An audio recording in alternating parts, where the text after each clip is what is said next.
Estimados amigos, ¿cómo están? Bienvenidos una vez más a esta entrega de escatología. Hoy vamos a profundizar un poco más en la naturaleza del pacto abrahámico. Vamos a ver la discusión entre, el, entre la escuela, para simplificarlo, entre la escuela que considera que el pacto con Abraham tiene implicaciones literales y la escuela que considera que el pacto abrahámico es una cuestión que no tiene trascendencia en el futuro de la humanidad. Estas dos posiciones tan disímiles, tan diferentes, tan distintas, requieren una discusión. Requieren una discusión y vamos a entrar en una parte del libro del Dr. Pentecost donde se discute. Puede ser un poco denso, tal vez. Lo vamos a tratar eh, puntualmente, pero no nos vamos a detener demasiado porque venimos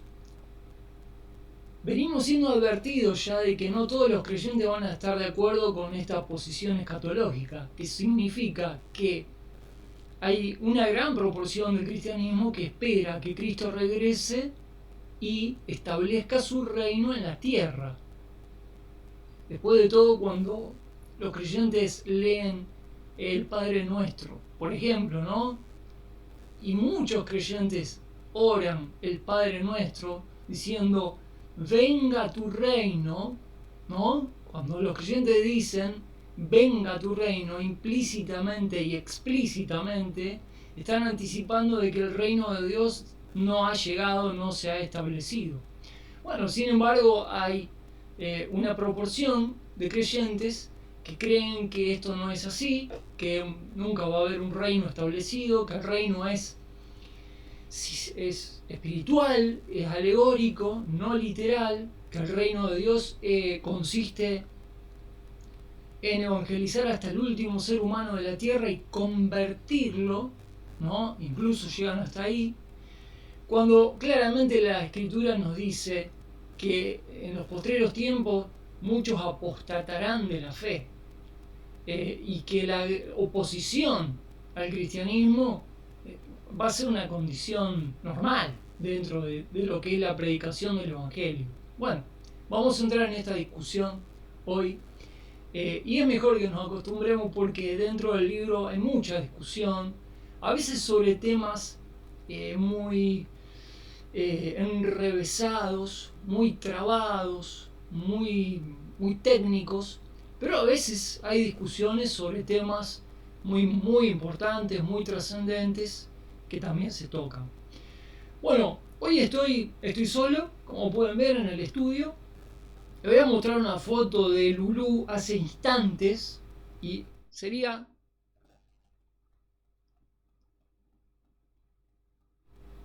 ¿Cómo pueden ustedes suponer que yo voy a intentar leer el texto PDF o la Biblia con semejante gato negro delante de la pantalla? No se puede. Es cosa de mover el puntero del mouse en la pantalla y Lulu ataca el puntero del mouse y así no se puede leer. Así que está suspendida Lulu por una fecha, le digo una fecha para que lo piense, y está por allí. Vamos a ir a nuestro libro, al PDF, que no me estaría apareciendo, pero ahora sí. Muy bien. Bueno, tenemos mucho para leer. Voy a tratar de ser expeditivo. Voy a tratar de no detenerme demasiado. Les pido disculpas de antemano si durante el transcurso de la lectura de estos párrafos la cosa se pone muy densa, muy técnica. Voy a tratar de pasarlo eh, lo más rápido posible sin dejar por eso de prestar la atención que merece. Eh,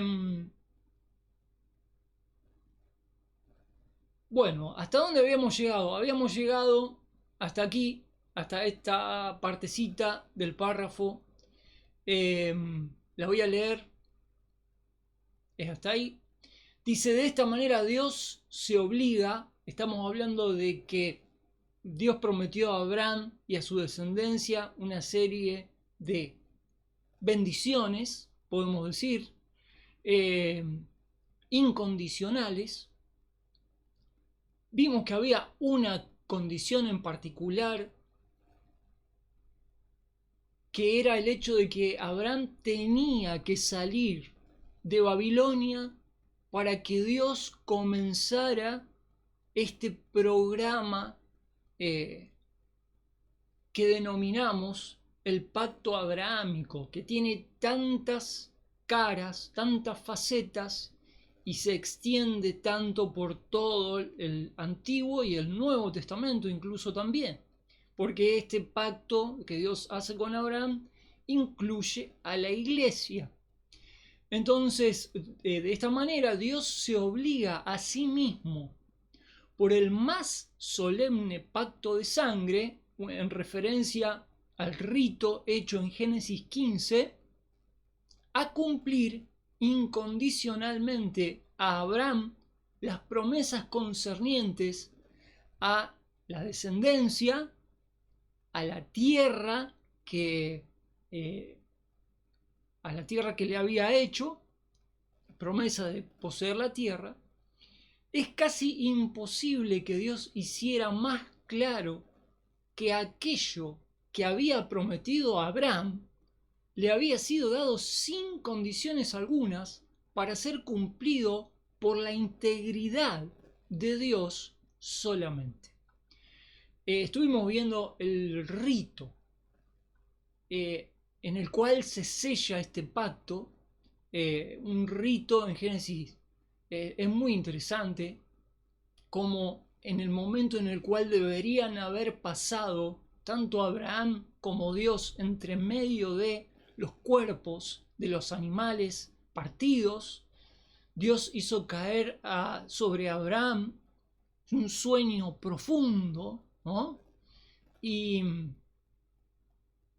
en la escena del rito se muestra a Dios atravesando esos cuerpos, lo cual tiene una significación brutal en el sentido de que Dios unilateralmente asume las condiciones de ese pacto sin que Abraham tenga ni siquiera la posibilidad de entrar en la misma condición, de la misma igualdad de condiciones. Abraham queda excluido ahí, Dios le dice, vos quedate ahí, que yo paso por acá, yo me hago cargo de esta promesa que yo te hago a vos y a tu descendencia, yo me hago cargo.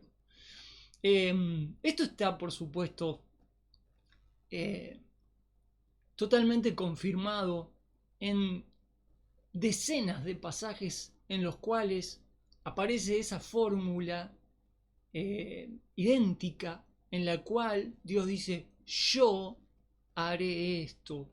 La fórmula yo, que denomina así la teología, porque son tantas veces, en tantos pasajes, en los que vemos decir a Dios en relación a este pacto, yo te daré esto, le daré a la tierra a Israel, los introduciré, los haré multiplicar, tendrán los reyes por siempre, y siempre es Dios el que asume esta cuestión. Pero hay discrepancias con esta interpretación, con la interpretación literal de este pacto hecho por Dios a Abraham y a su descendencia y a toda la familia de la tierra. Hay algunos que no creen que esto sea así, algunos que se denominan amilenaristas. ¿Qué significa esto? Bueno, el prefijo a antes de una palabra muchas veces significa lo opuesto, ¿no?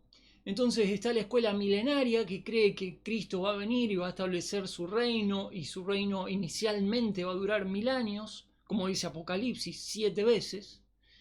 Pero hay otros que dicen no, creer que Dios va a regresar y va a establecer un reino literal acá en la tierra, que Dios va a venir acá a la tierra a establecer su reino y que va a ser un reino de justicia en el cual Dios va a gobernar y no, dicen, esta escuela dice, eso es ir demasiado lejos.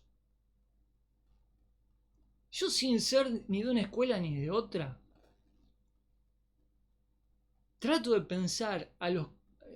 entender a los creyentes que dicen que creer que Cristo va a volver al mundo y va a establecer su reino es ir demasiado lejos. Si yo, humildemente lo voy a decir, esto lo digo de todo corazón, me desnudo completamente ante ustedes en lo que voy a decir. Si yo, como cristiano simple y humilde, no hubiera visto que esto es posible, que el hecho de que Dios regrese a la tierra y cambie esta locura en la cual vivimos, si yo no hubiera creído de entrada cuando abracé la fe de Cristo que eso no era posible, yo no hubiera visto en el cristianismo nada interesante como para creer. Lo digo de esta forma. Yo me hubiera hecho de cualquier religión menos cristiana. Estoy diciendo de una forma exagerada, ¿no? Pero yo no creo que fuera de la promesa del regreso de Cristo a la tierra haya de una vida eterna que se pueda vivir en condiciones perfectas, ¿no? No creo que haya un atractivo más grande que el hecho para los seres humanos que se convierten al cristianismo, que el hecho de ver establecido el reino de Dios finalmente, que triunfa el bien sobre el mal.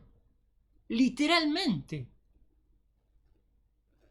Si esto no puede ser así, yo renuncio al cristianismo. Yo renuncio. A ver, comamos y bebamos porque mañana moriremos. Yo no estaría acá haciendo un programa de 3, 4, 5 años de escatología si ya no estuviera convencido de que Cristo va a volver, porque está muy claro y va a establecer su reino en la tierra. El cristianismo no tiene nada para ofrecer a nadie si después de todo Cristo no va a volver al mundo y cambiar esto. Esto es una locura. Esto es, una cuestión, digamos, que cuesta entenderla. Cuesta entenderla no por una cuestión de debate técnico-teológico, sino porque se está negando esencialmente la mayor promesa que se le puede hacer a un ser humano de parte de Dios.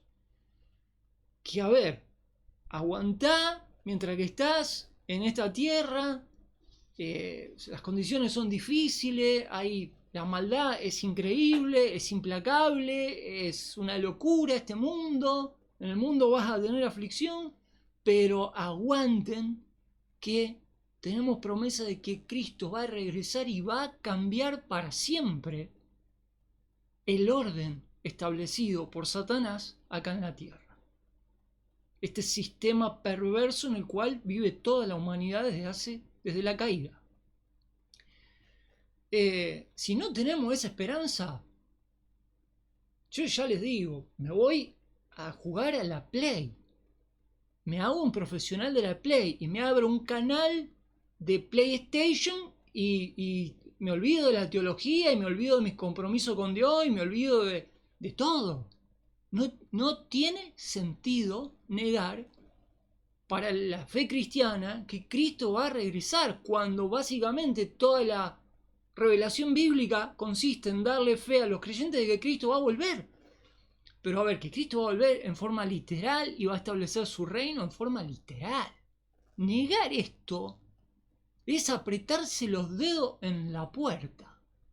Es una cosa de loco. Pero bueno, está la escuela que niega esto.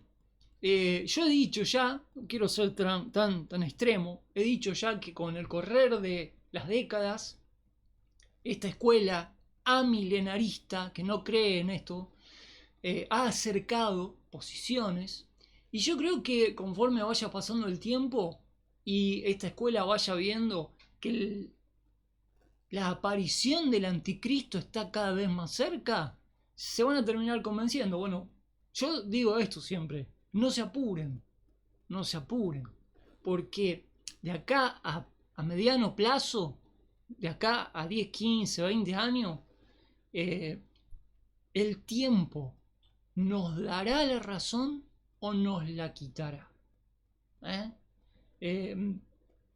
Las cosas están al borde del abismo. La humanidad está al borde de la extinción por una inminente tercera guerra mundial con capacidades atómicas. Esto hasta los periodistas incrédulos están preocupados cada vez más, los políticos, diciendo, che, en el horizonte se ve una tercera guerra mundial con una aniquilación de la humanidad por fuerzas atómicas. La Biblia niega esto. La Biblia claramente establece un panorama en el cual el hombre no va a dejar de existir por una aniquilación atómica. Hay todo un programa que se ve que empieza con el arrebatamiento de la iglesia, la manifestación del anticristo, un tratado de paz que dura relativamente poco y después sí vienen los juicios de Dios, pero nunca se apunta en la Biblia a una aniquilación total de la humanidad por medio de una guerra atómica. Pero lo que quiero decir es esto, estamos en la humanidad, el sistema en el cual vivimos, ha llevado las cosas hasta el límite más absoluto. Pensemos en la crisis de los misiles en Cuba en la década de 1960, donde se estuvo muy cerca de una guerra mundial atómica. No iba a pasar, porque los planes de Dios para la humanidad son otros. Pero lo que quiero decir es esto, hasta dónde la locura de la humanidad lleva al límite la subsistencia del ser humano. Esto requiere, evidentemente, que antes que se llegue a esas instancias, porque no nos olvidemos que ya se han tirado bombas atómicas, y se han vaporizado decenas de miles de seres humanos, sin mencionar el 1.000.000 de muertos que lleva Ucrania, la guerra de Ucrania, 1.000.000 de muertos, sin contar heridos.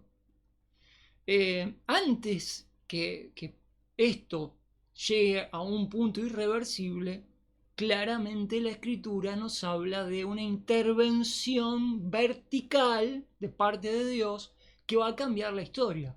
Esto claramente puede verse en el quiebre que hay tras el arrebatamiento de los creyentes, ¿no?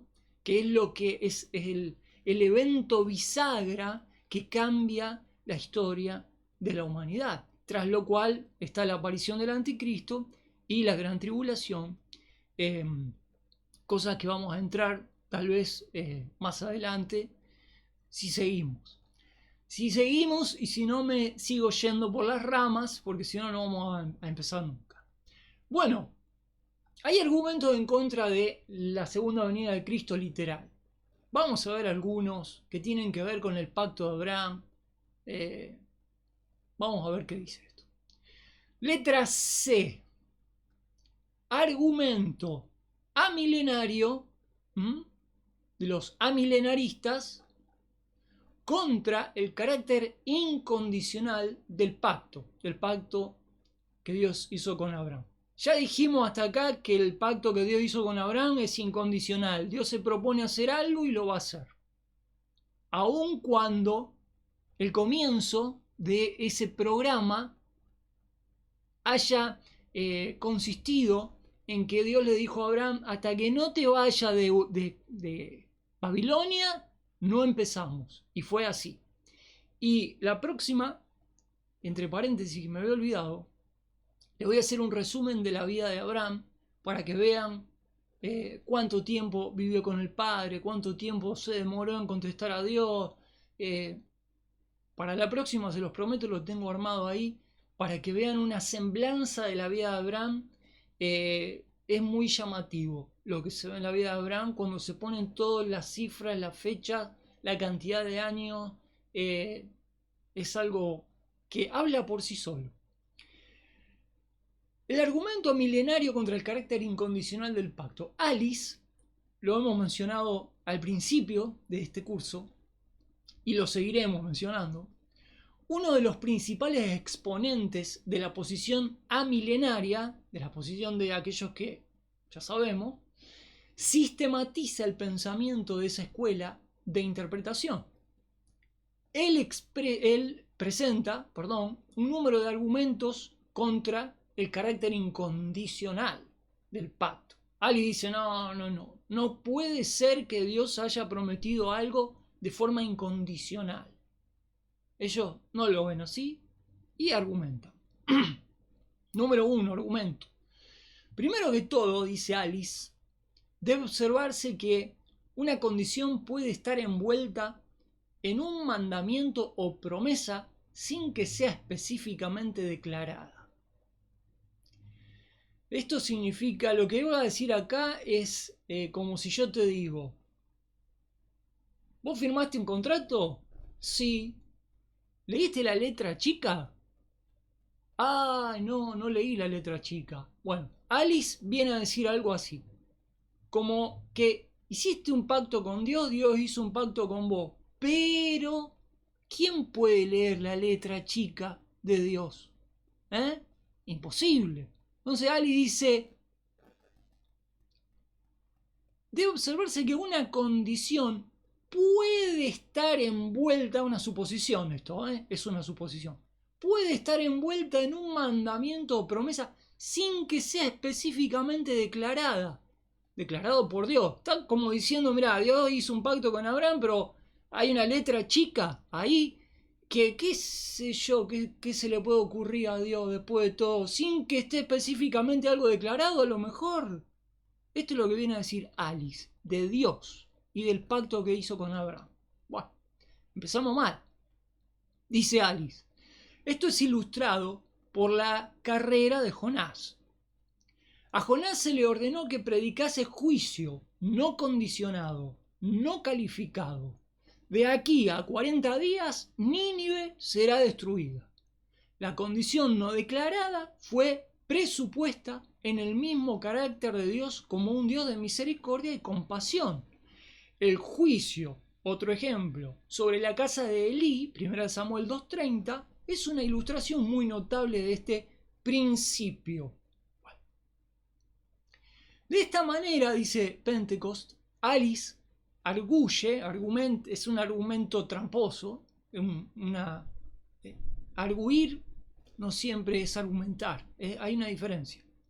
De esta manera, Alice arguye que pueden estar implicadas condiciones que no están declaradas. Como una especie de letra chica en un contrato hecho con Dios, que nadie puede leer. Ya de entrada me cuesta mucho darle la derecha a Alice como teólogo si va a decir una cosa semejante y va a poner en duda el carácter misericordioso de Dios y más que nada el carácter incondicional de las promesas de Dios. Es muy difícil aceptar esto me causa risa, la verdad. Si esto se tratara, digamos, de hacer una exposición de los argumentos de Alice, esto a mí por lo menos me llevaría semanas. Si fuéramos parte por parte desmontando, ¿no?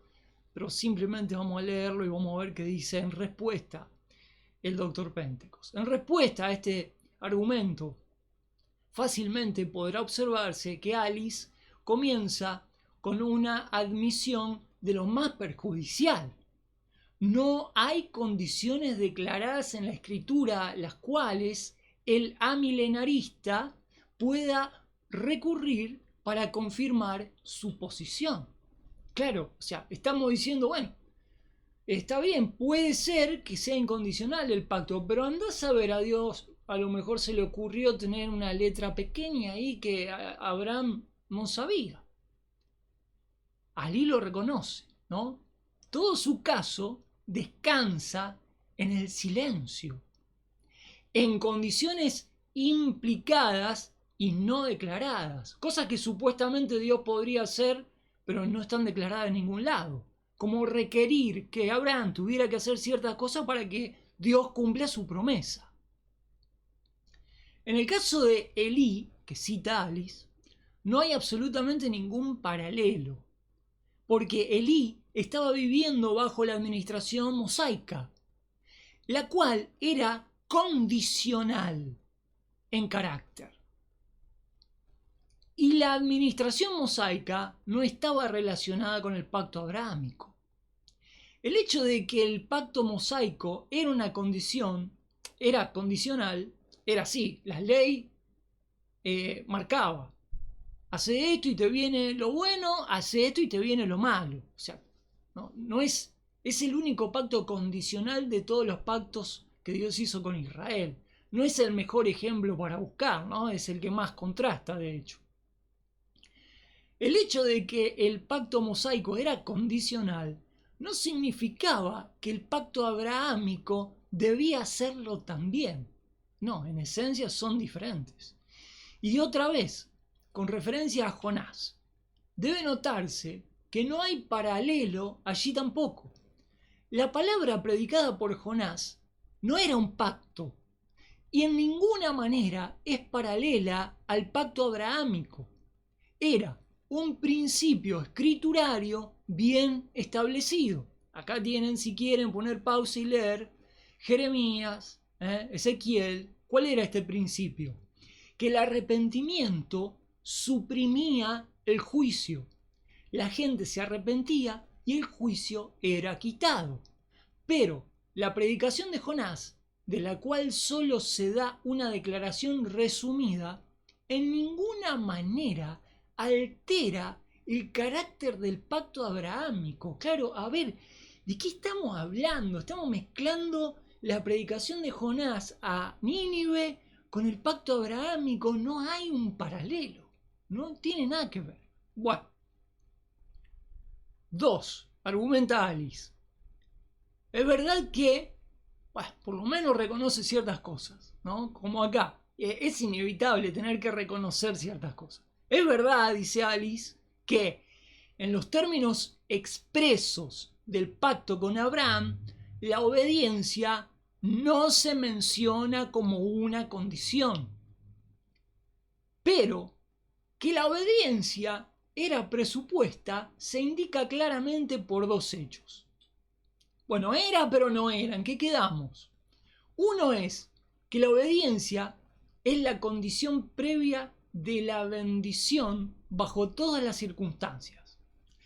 El segundo hecho es que, en el caso de Abraham, el deber de la obediencia es particularmente enfatizado. Y cita Génesis 18:17 en adelante.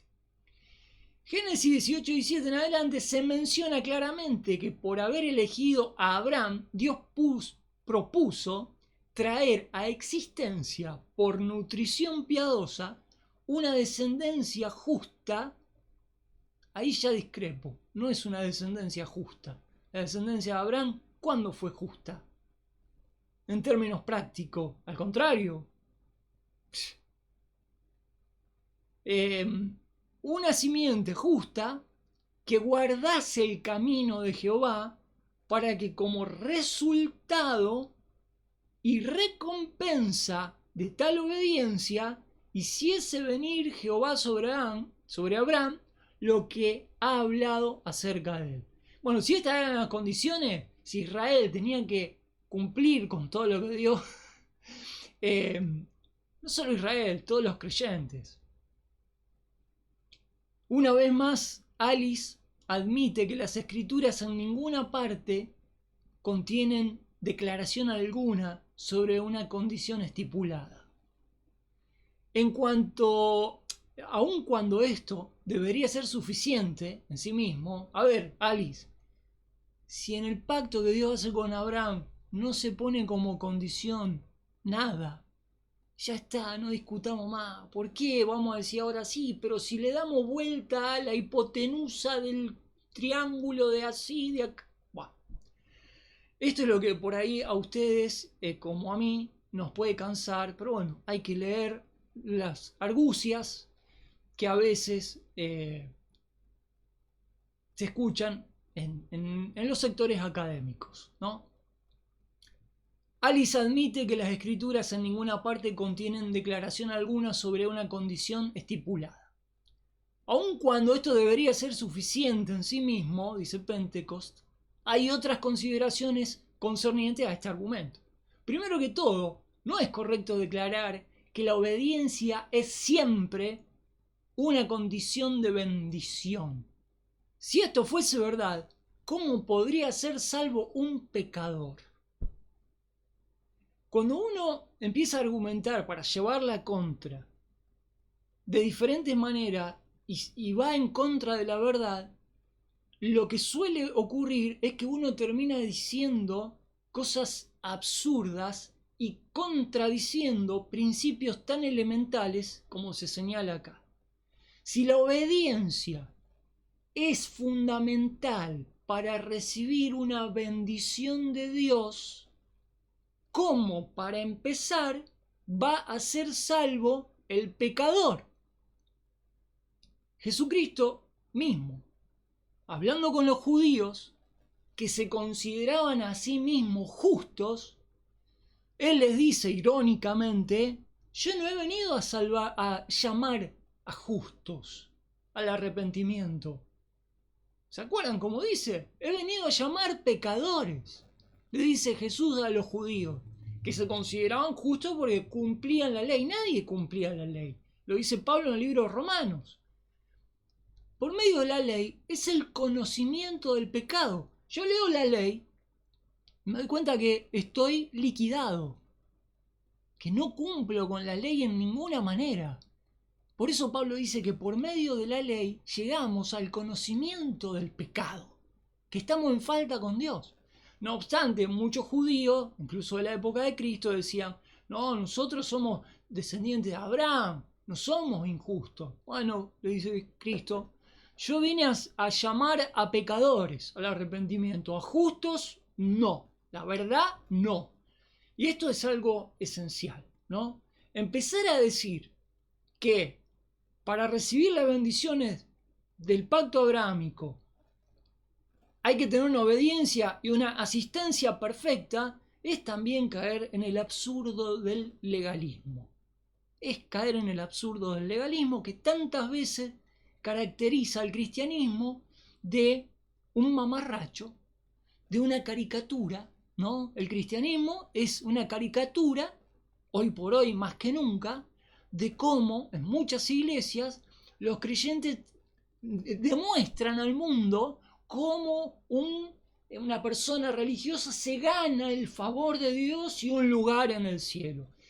El mundo se ríe de esto, porque los creyentes han llegado a tal punto en su fanatismo, en su religiosidad, en su idiotez religiosa, que han hecho del cristianismo y de sí mismo una caricatura, tratando de convencer al mundo de que para llegar al cielo hay que ganarse el favor de Dios, cuando el mundo básicamente saben que somos todos pecadores y nadie va a llegar en esa instancia a Dios. En todo caso, Dios tendrá que salvarnos de pura gracia si vamos a ser salvos.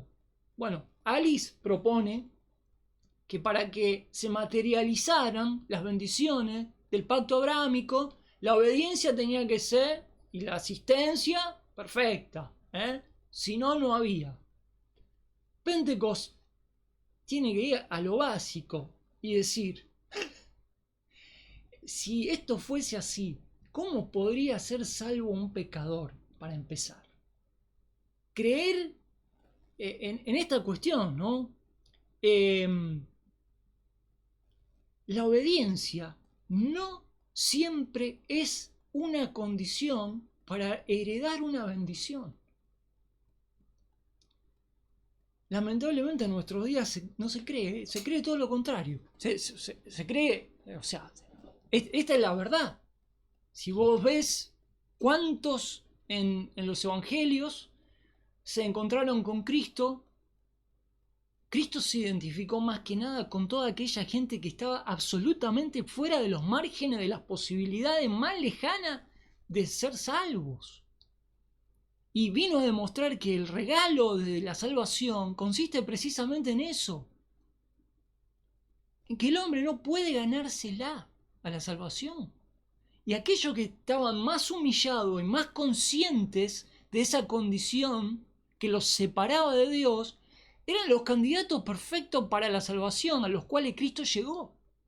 Pero ¿qué dice Alice? Oh, para llegar al cielo y a las bendiciones tenemos que mantener la obediencia, la asistencia, todo perfecto. Esta estupidez que dice acá, lo voy a tener que leer, y discúlpenme. Lo voy a leer.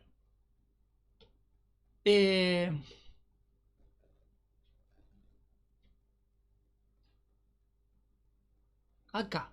Dios propuso traer a existencia por nutrición piadosa una simiente justa que guardase el camino de Jehová, para que como resultado y recompensa de tal obediencia hiciese venir Jehová sobre Abraham lo que había hablado acerca de él. Esto es fabuloso. Es fabuloso que un teólogo diga semejante sandez. Está yendo en contra del principio de la salvación, que es que el hombre no lo merece y no hay forma de que llegue a la bendición de Dios. Y el amor de Dios es tan grande que se apiada de eso y da un paso hacia el hombre para redimirlo. Por eso Cristo vino a morir, el justo por los injustos. Y básicamente en esto consiste la bendición del pacto de Dios con Abraham. Es incondicional y opera este principio. Que un teólogo diga que Dios estaba preparando una raza especial, justa, piadosa, obediente, para que después Dios viera lo bueno que eran y trajera sobre ellos la bendición prometida, es ridículo. Alice, me estás escuchando, hermano, disculpame, pero te pasaste de frenada con esto, amigo.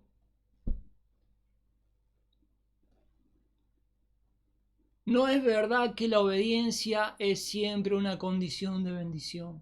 No es verdad. Bajo la ley, en el pacto mosaico, por supuesto, era la condición. Pero el resto de los pactos, de los 5 pactos incondicionales que Dios hizo, demuestran todo lo contrario. Pero no podemos tomar, siempre nos equivocamos, el ejemplo del pacto de la ley, vos haces esto y Dios te va a bendecir. No es siempre así. Los creyentes de la iglesia creen así. No, vos para que Dios te bendiga tenés que obedecer a rajatabla, ser un guerrero de Cristo. No es así. La misma Biblia te lo desmiente. Lean Hebreos capítulo 11. Y aquellos a los cuales los creyentes llaman los héroes de la fe. Miren, héroe es una palabra que no aparece en toda la Biblia.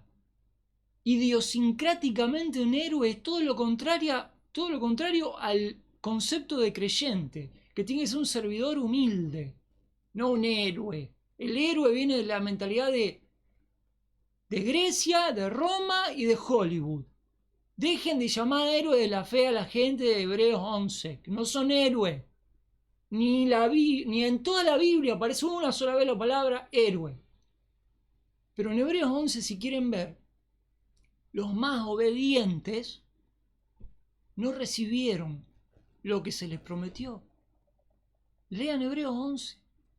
No recibieron, son los más destacados hombres de fe de la historia. No recibieron lo que se les prometió. ¿O acaso no hay suficientes ejemplos en la historia del cristianismo de todos los creyentes que han sufrido aberrantemente siendo lo más consagrado posible en la vida cristiana? Y hay otros creyentes que no se caracterizarán por vidas consagrada como otro, pero que tampoco por eso están invocando las maldiciones de Dios. Lo que pasa es que al cristianismo le gusta todo ese show, todo ese comercio, ¿no? El creyente es un místico ahora, más que nunca, que cree que moviendo los mecanismos de la obediencia puede atrapar a Dios, ¿no? Como un genio de la lámpara, e invocar bendiciones sobre su vida a través de los mecanismos de una cierta obediencia. Eso es basura y la Biblia no lo enseña. No lo enseña. ¿Qué estoy diciendo? ¿Yo estoy diciendo hay que ser desobediente? No. Si está en la naturaleza del creyente amar a Dios y dentro de sus posibilidades y de su crecimiento ir pareciéndose en carácter cada vez más a Dios. Pero de ahí a que el creyente entre en el juego de jugar a que te obedezco y quiero esta bendición, es lo que está haciendo Alice. Es un absurdo del cual el cristianismo ha sufrido muchísimo durante siglos.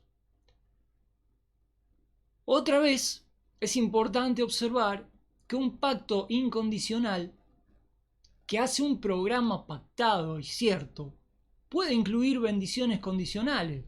Sí, esto pasó, lo vemos en el Antiguo Testamento. Sí. El programa se llevará a cumplimiento, pero el individuo recibe las bendiciones de ese programa solo conformándose a las condiciones de las cuales dependen las bendiciones. El ejemplo más grande es la ley. Tal es la verdad con respecto al pacto abrahámico. Y además, ya se ha señalado que si Dios iba a instituir un programa de pacto con Abraham, dependía de su acto de obediencia al salir de su casa. Pero, una vez inaugurado el pacto, era absolutamente sin ninguna condición. Y finalmente el pacto es reafirmado y ampliado a Abraham después de actos definidos de obediencia. Actos definidos. Abraham, salí de tu casa, de tu tierra, de tu parentela, y yo voy a hacer de ti una nación. Esto pasó. Fue la condición que Dios le puso. Pero una vez que Abraham salió, el plan se puso en marcha y ya no tenía ninguna condición. Decir que de ahí en adelante el plan de Dios para bendecir a toda la familia de la tierra sigue condicionado a la descendencia de Abraham es absurdo. No se puede probar. Hasta el mismo Alice dijo que la obediencia no es una condición para este pacto. Sin embargo, dice Alice, no. Sin embargo, nada. ¿Sí o no, Alice? ¿Sí o no? En esto no hay medias tintas. Número 3. Sigue Alice.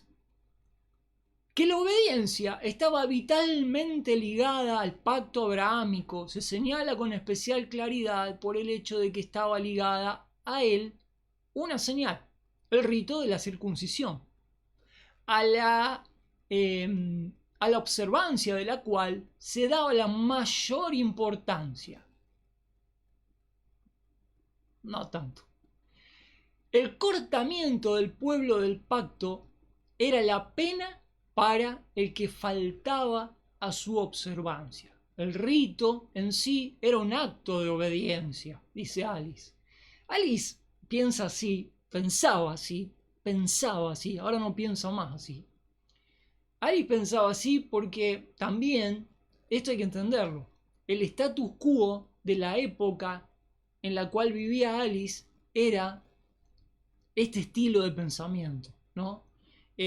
Predominaba en ese momento el carácter religioso del cristiano, que debía demostrar bajo toda circunstancia de que la obediencia es el todo del cristiano si quiere andar bien con Dios. Fíjense a qué locura habían llegado, ¿no? Bueno, de esto podemos hablar en la misma época los puritanos. Si alguien quiere meterse en la investigación de los puritanos y hasta qué punto hacían el absurdo con su vida. Los cuáqueros que dijeron, no, a ver, es poco lo que están haciendo los puritanos. Tenemos que separarnos de la sociedad. Los menonitas, que vienen descendiendo de ese tipo de pensamiento, ¿no? Esa gente que dice, no, el mundo contamina. Hay que apartarse, hay que alejarse del mundo lo más lejos posible. A mí me hace reír porque el apóstol Pablo a los tesalonicenses, cuando usan ese tipo de razonamiento, les dice, bueno, miren, en tal caso, si ustedes creen que todo es contaminación, en tal caso os sería necesario salir del mundo. Si van a ser consecuentes hasta el último con esa clase de pensamiento religioso. En tal caso, le dice Pablo, os sería necesario salir del mundo. Y cuando Pablo habla de la cuestión de la separación, les aclara, le dice, yo no les dije eso. Yo les dije que con aquellos que se llaman hermanos y andan en semejantes pecados, pongan distancia. Pero esta distancia que hay que poner no es para poner distancia con todo lo que es el mundo pecador, porque en tal caso les va a ser necesario tomarse un cohete e ir a otro planeta. Porque este mundo es así. Este mundo es así. Pero en la época de Alice, esta religiosidad imperante era una característica y no es raro que esté en la mentalidad de Alice el creer este tipo de cosas dentro de su teología, porque era parte de la teología de la época también, la observancia, la obediencia, ¿no? Una cuestión tan pusilánime, tan ingenua, tan infantil, no está ese tipo de pensamiento a la altura del resto de la teología de la época. En respuesta, y voy a ir terminando porque ya estoy cansado, y usted también, seguro. En respuesta a este alegato, es suficiente señalar que el rito de la circuncisión, dado en Génesis 17, aparece muchos años antes de la institución del pacto. Y después de repetidas reafirmaciones de ese pacto, a Abraham, tienen las citas, varias citas ahí, pregunta Pentecostés, ¿qué propósito hay en requerir una señal para continuar el pacto cuando el pacto es claramente operativo antes de la institución de la circuncisión? El pacto se plasmó y era operativo antes de que se diera la institución de la circuncisión. ¿Qué sentido tiene, dice Pentecostés? ¿Qué propósito hay en requerir una señal para continuar el pacto cuando el pacto era claramente operativo antes de la circuncisión? Luego, otra vez, se ve que por el estudio del rito de la circuncisión está relacionada con el disfrute de las bendiciones del pacto y no con la institución o continuación de ese pacto. Había una serie de bendiciones asociadas al hecho de la circuncisión. Eso no se niega. Pero estas obediencias no están relacionadas con la vigencia y la continuidad de ese pacto. O sea, dentro del plan de Dios, del pacto abrahámico totalmente incondicional, hay pequeños paréntesis en los cuales vemos que para ciertas bendiciones se requerían ciertas obediencias. Pero son paréntesis en el largo y en el ancho y en la extensión brutal de ese pacto abrahámico incondicional. O sea, hay que ser muy miope para no darse cuenta de esas cosas, o hay que ser muy malo para hacer de un paréntesis, de una excepción a la norma, toda una argucia para decir, no, fíjense que tenían que ser obedientes con la circuncisión, si no, chao. No, no es así visto panorámicamente, globalmente, de manera, digamos, estructural, ¿no? No, hay que ver bien, a gran escala, desde dónde hasta dónde llega esto y esas excepciones. Son excepciones, incluso después estas excepciones de la circuncisión fue quitada. Debería ser todavía una condición para los creyentes circuncidarnos, si fuera así como dice Alice.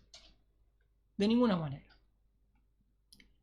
Todos están de acuerdo en que Balbur observa, todos están de acuerdo en que el disfrute individual de la bendición bajo el pacto es en mayor grado dependiente de la fe y obediencia del individuo.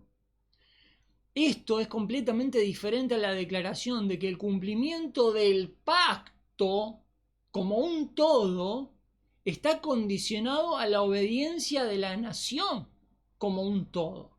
Como si el pacto de Dios dependiera de un conjunto de israelitas que en el Antiguo Testamento se circuncidaban o no se circuncidaban. Esto es absurdo. Bueno.